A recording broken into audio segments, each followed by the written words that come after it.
নোয়াখালীর হাতিয়ায় স্ত্রীকে ছুরিকাঘাতে হত্যার অভিযোগ উঠেছে স্বামীর বিরুদ্ধে। এই ঘটনায় স্বামীকে আটক করেছে পুলিশ। সোমবার রাতে উপজেলার পশ্চিম মাইকচরা গ্রামে এই ঘটনাটি ঘটে।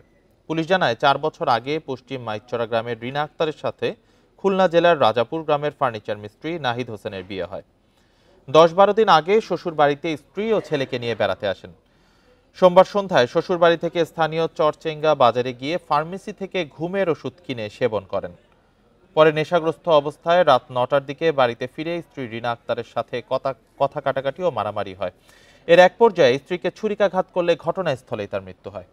পরে নিহতের স্বজনরা নাহিদকে আটক করে পুলিশে সোপর্দ করে।